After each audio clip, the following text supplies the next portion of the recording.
Yes, the Hourglass. I read the poem once and then we discuss it in short. Do you but consider this a small dust here running in the glass by atoms moved? Could you believe that this the body was of one that loved? And in his mistress's flame, playing like a fly, turned to cinders by her eye. Yes, and in death, as if unblessed, to heaven expressed, even ashes of lovers find no rest. It's a very beautiful poem, isn't it? It's just uh,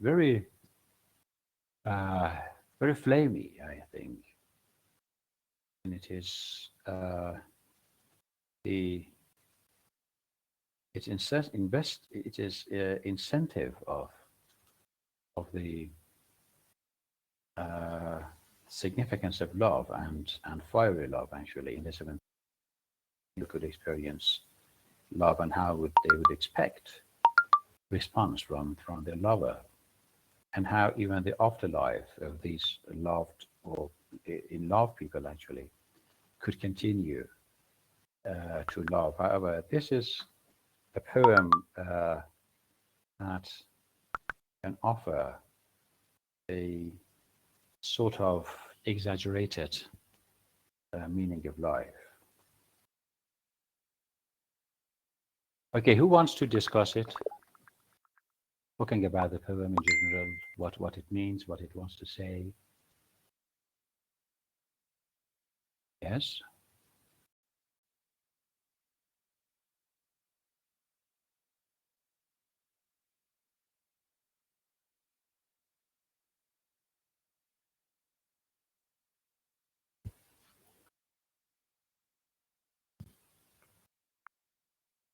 Okay, Ms. Nikunam, I have unlocked you. And then after you, Mr. Riosman can speak.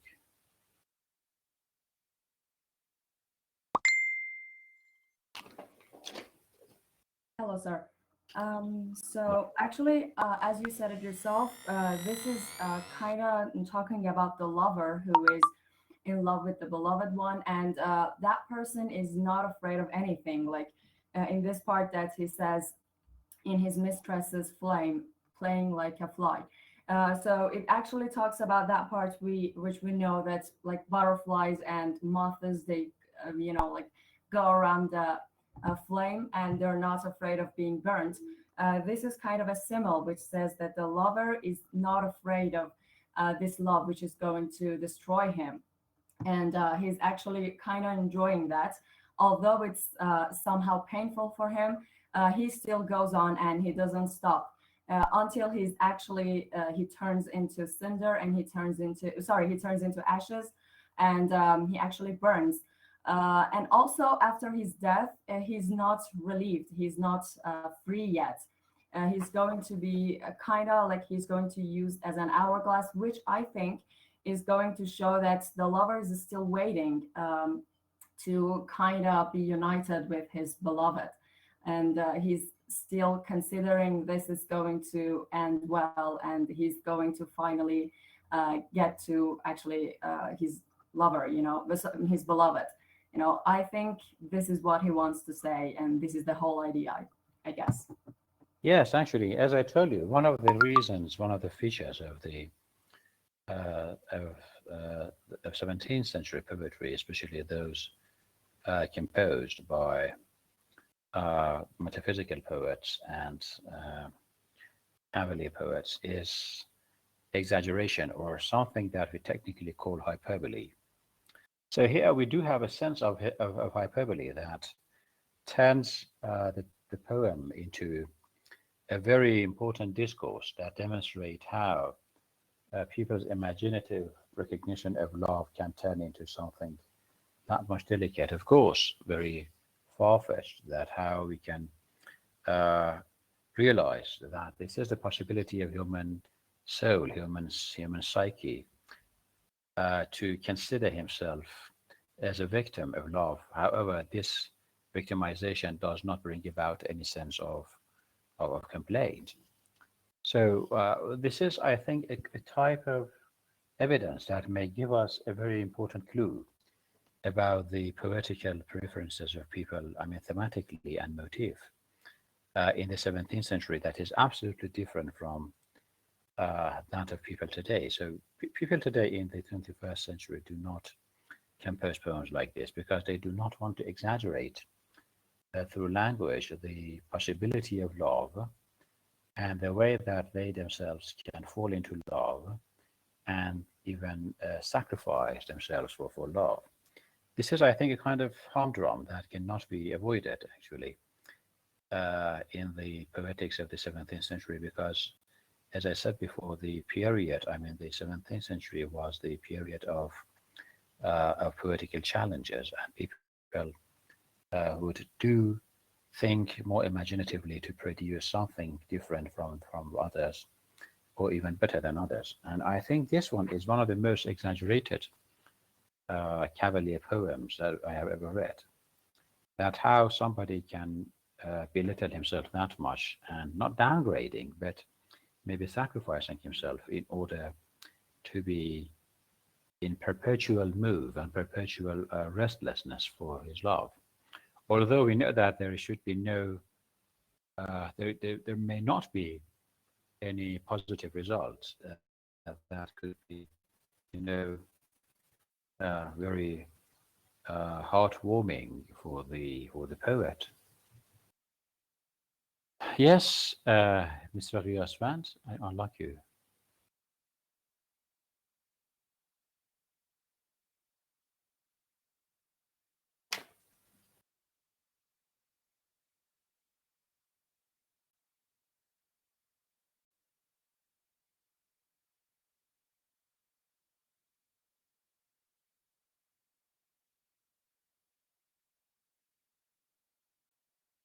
Hello, sir. Hello. May I start? Yes, please. To start with the title, the hourglass, when we just look at the shape of this hourglass, as we can witness, we have got two equal sides, which might resemble us this, I mean, the duality of life versus death in the author's, in the poet's point of view, which is parallel. I mean, it has nothing to, as a beneficial point for each side. I mean, having life or death, as the shape resembles, I mean, the shape of the hourglass resembles. Also, as we can witness that the author is discussing the loss of a beloved during of his poem. So we can refer to the hourglass's shape, resembling the shape of the beloved body, maybe, which resembles things in mind to the reader of the poem. We can find that when the author is discussing the situation and comparing, I mean, juxtaposing death and life, or we can say juxtaposing the sand, the dust of inside the hourglass to the ash or something, we can find it out that in his point of view, we can witness a stillness of time for the poet, as we have the death of the beloved. I mean, after such a thing, after such a happening, he may not find any movement in time as long as he could find out the beloved again. Also, there is a kind of negative, in my opinion, I have not found it anywhere to prove. There is a kind of negative perspective, feeling or mood of the author, of the poet, regarding to the situation he is experiencing. As we can see that we may feel that there might be a regret of being in this situation. I don't know if I can prove my word, due to saying because it is he has lost the beloved one, or let's say he's feeling alive in this world after her. In order to prove such a thing, he has got lots of exaggerations of through words in the poem. That's it. Well, actually, the thing that you said about the duality of life and death, or maybe love and life, we can say, could be maybe testified in the story. But about the death of the lover or of the beloved, yes, as you say, we have no evidence. And however, it could be based on our interpretation that the complaint of the poet or the speaker is on the basis of the demise of the beloved. But however, well, it could be well established if we have more textual and thematic evidence. Yes, now Huwaida, I will unlock you.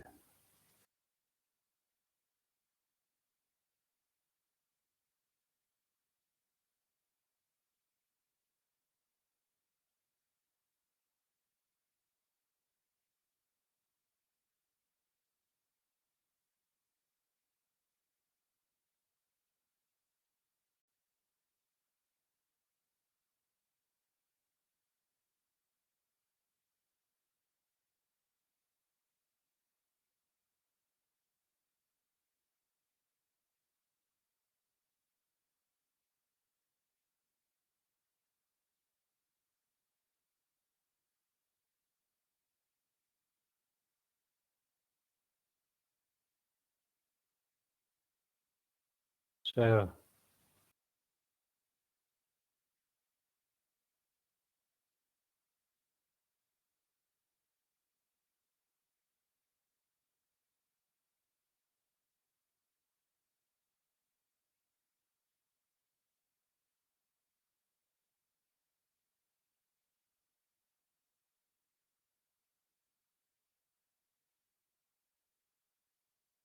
Huwaida, do you hear me? Maybe she is not able to connect to the voice system. And Mona Muhammad Hassan.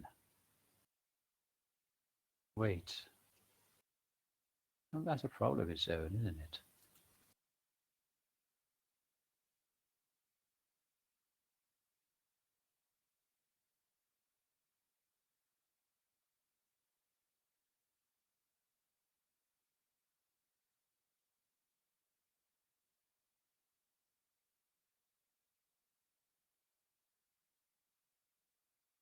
Hello, sir.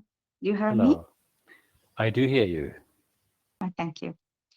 I want to talk about the poem of Ben Jonson.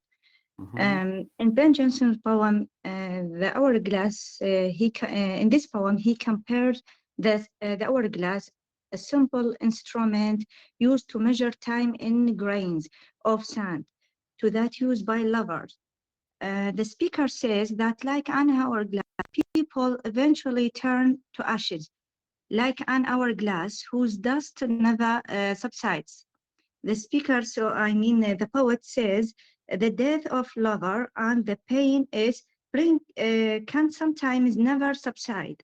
I think the hourglass is also important because it still keeps telling time, just like how life goes on and on, even if someone has a loss.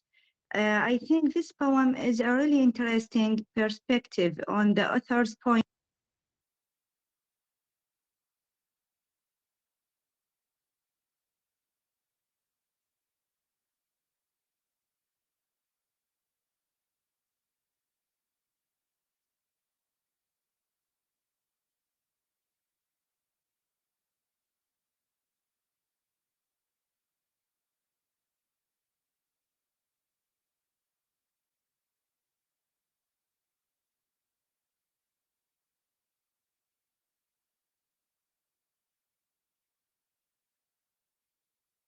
Okay, you disconnected again.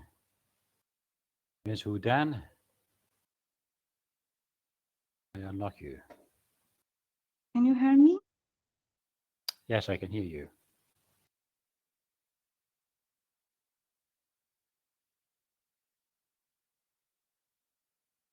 Hello? I can hear you. Yeah, okay. May I complete? Yes, yes. Sorry, sir. Um, Hourglasses are related to time, as I mentioned before, because it takes an hour for all the sand to seep out from the top, and when all the sand reaches the bottom, it flips over and the clock starts over. Johnson puts the idea of time side by side, which is forever and can begin again and never end with death, which is also forever, but life can never begin again. In the first 6 lines, he writes, do but think, creating an image that the hourglasses or the hourglass is filled with the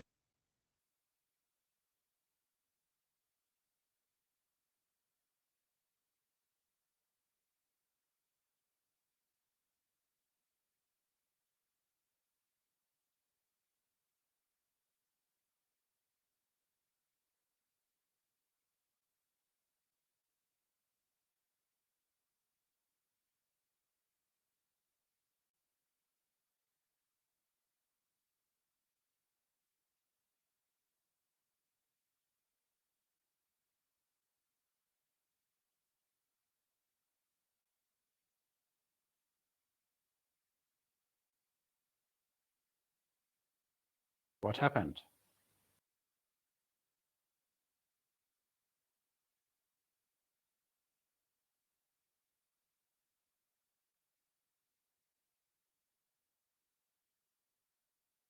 Okay, Ms. Hudan, we are waiting for you.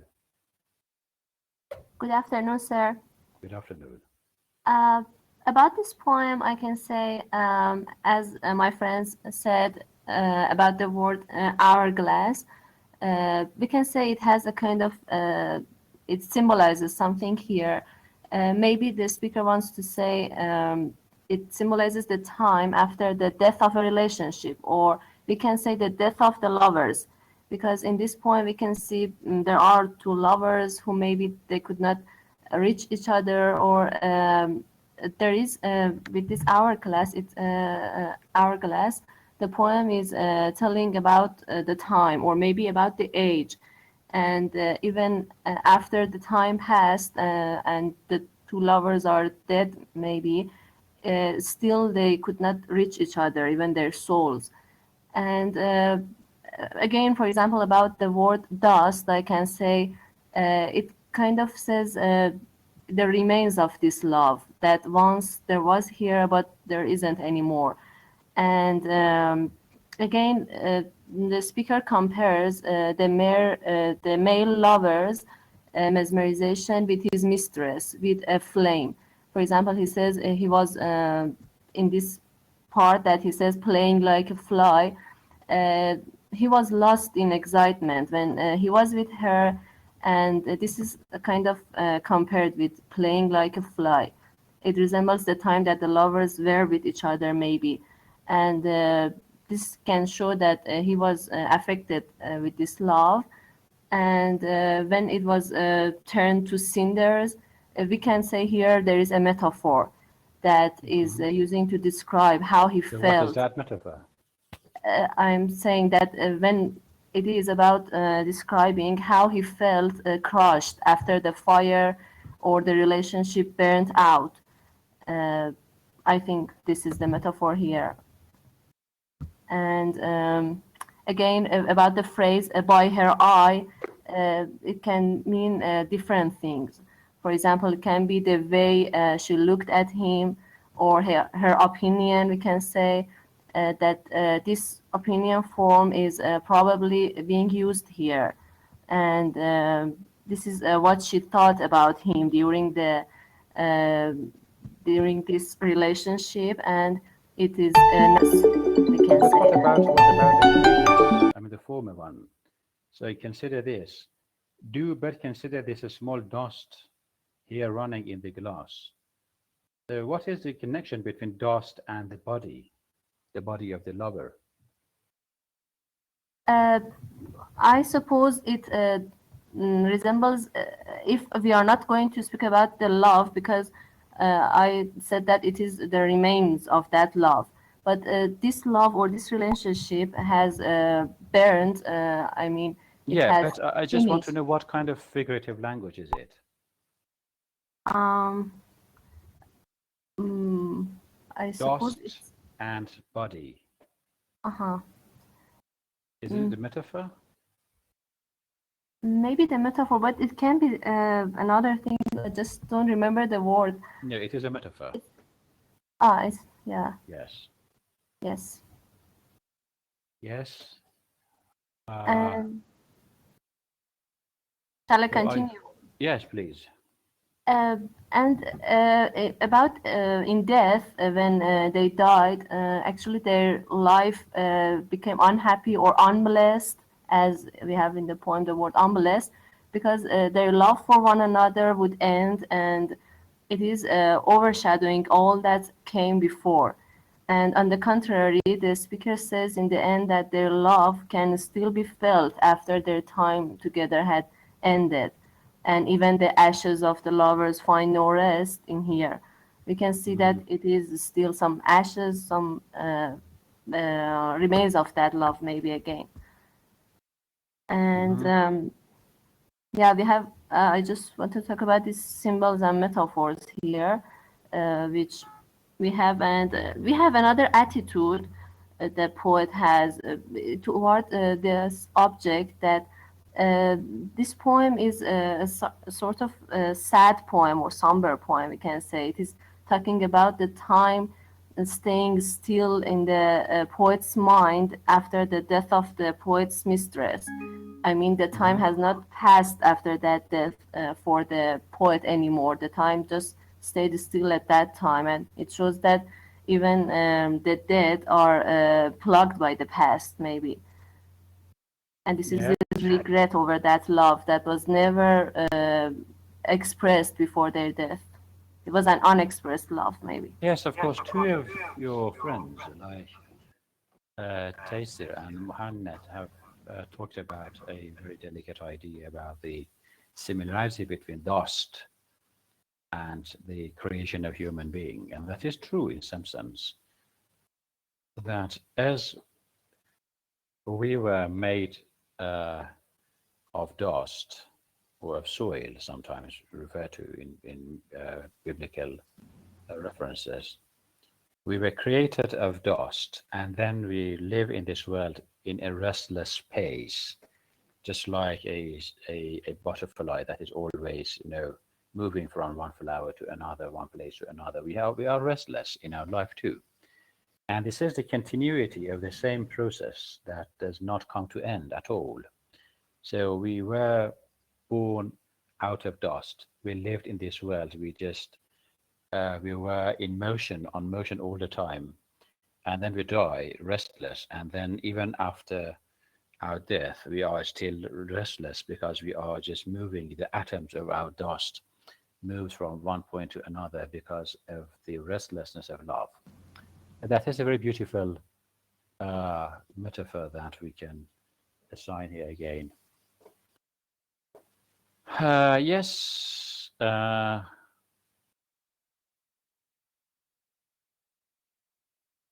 So who is going to speak now? I have some. Sir, can I say something, please? Sorry. Yes, quickly, please. Sure.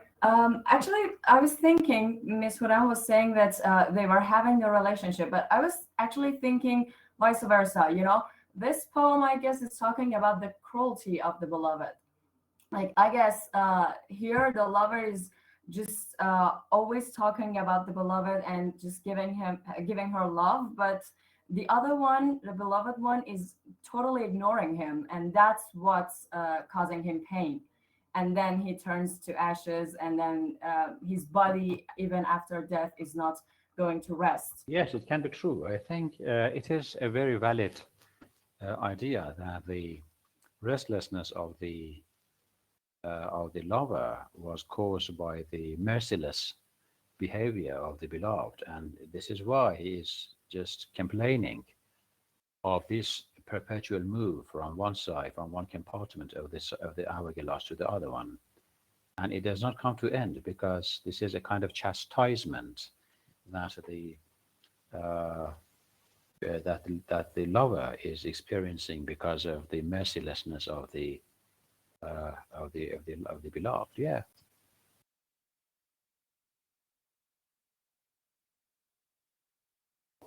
Okay, so it was a beautiful poem. I just like it very much. So just we can have a short break. I will get back to you in 5 minutes. Then we'll start reading the second poem.